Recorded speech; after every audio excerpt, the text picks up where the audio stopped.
Hi කොහොමද ඔයාලට? ඉතින් අද අරගෙන ආවේ උදේ වරුවක මං ගත්ත චූටි වීඩියෝ ක්ලිප්ස් ටිකක එකතුවක්. ඉතින් අද පපාගෙන් උදේට පපාට කන්න ඕනේ මොනවද කියලා අහපුවාම එයා කිව්වේ යාට රොටි හදලා දෙන්න කියලා. ඉතින් මම බබාට පොල් රොටි දෙකක් පොඩියට හදලා දුන්නා. එයාගේ උදේ කෑමක විදියට. ඉතින් බබා හරිම ආසයි රොටි කන්න. ඉතින් මං අද බබාට ස්නැක් එකට චියා සීඩ්ස් වලින් පුඩින් එකක් වගේ හදලා දෙන්න තමයි ලෑස්ති කරන් ඉන්නේ. ඉතින් චියා සීඩ්ස් කියලා කියන්නේ ගොඩාක් ගුණ ඇට වර්ගයක්. ඉතින් චියා සීඩ්ස් මාස 8ට වැඩි බබාලට අපිට හඳුන්වලා දෙන්න පුළුවන්. හැබැයි මම නම් බබාට අවුරුද්ද 5 වුණාම තමයි එයාගේ කෑම වලට චියා සීඩ්ස් එකතු කරන්න පටන් ගත්තේ.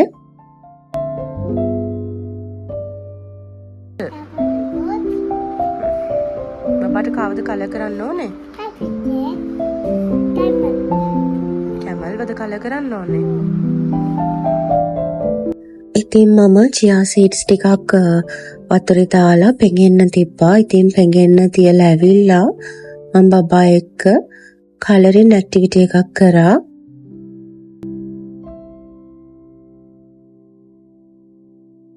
ඉතින් දැන් චියා සීඩ්ස් ටික පැයක් විතර වතුරේ පෙඟලා තියෙන්නේ.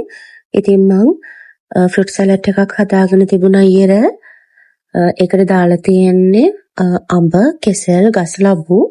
ඉතින් ඒකයි යෝගට් එකකුයි දාලා තමයි මේ ස්නැක් එක බබාට හදලා දුන්නේ. ඉතින් විවිධ ක්‍රමවලට අපිට පුළුවන් චියා සීඩ්ස් බබාලට දෙන්න.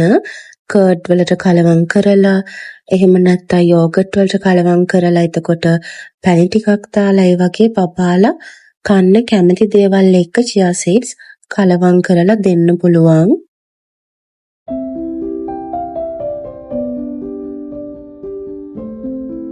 යෝගට් කන්න අකමැති බබෙක් නම් පළතුරු වලට කලවම් කරලා, කෙසෙල් ගෙඩියකට කලවම් කරලා අපිට පුළුවන් චියා සීඩ්ස් දෙන්න.